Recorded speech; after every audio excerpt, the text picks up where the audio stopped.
To see if women can deal a blow to this gender bias, we called on the best female boxer on the planet, Lucia Riker. What we're gonna do is we're gonna pit you against a male boxer. Same size, same height, same weight, and we're gonna see, can a woman really punch as hard as a man? For this matchup, we need a level playing field. So we brought in the perfect opponent, a man with 100 wins under his belt. Olympic boxer, Mo Ganyu. Mo's exactly the same height and weight as Lucia, and he's an expert at swinging some heavy fists. Say hello to our walking, talking heavy bag, mixed martial arts trainer and heavyweight brawler, Julian Rush. And I'm gonna say 3, 2, 1, and punch. Okay. So you'll have a chance to tighten up your abs, right? We're not gonna sucker punch you.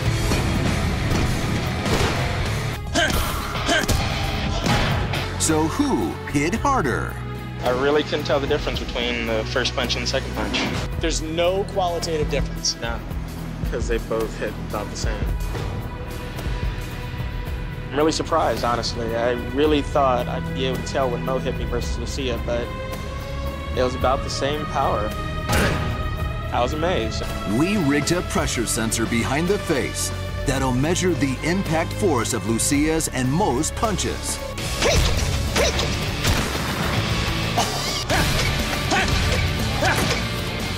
Mo's best shot smashed our dummy with 710 pounds of force.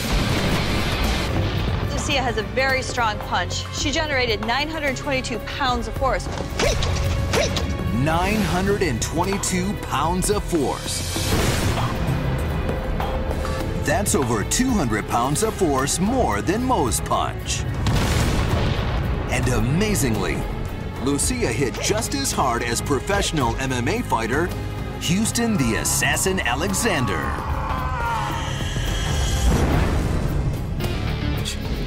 Because men typically have between 10 and 20% more muscle mass than women. Most of it's packed into the arms, chest, and back, which should translate into a bigger punch. Women aren't that wide. That generates to increased punching power. So how can this woman punch harder than a professional MMA fighter? It all comes down to Sir Isaac Newton's greatest hit. Force equals mass times acceleration. Lucia maximizes an efficient transfer of energy from her feet to her fist, uncoiling her body with a textbook kinetic chain. And the fact is, it doesn't matter if you're male or female.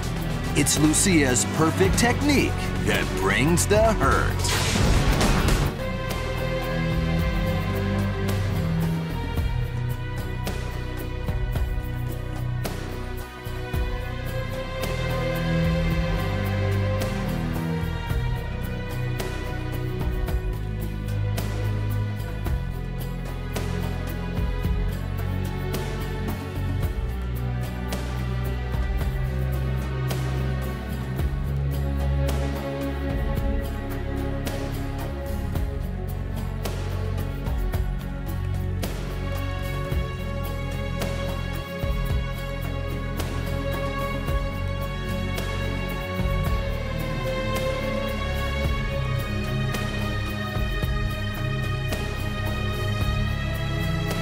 What we found out was, in fact, when an athlete undergoes sexual reassignment, that the hormones, so the male advantage in this case, is mitigated after, well, some say 1 year, but we were very conservative and went to 2 years.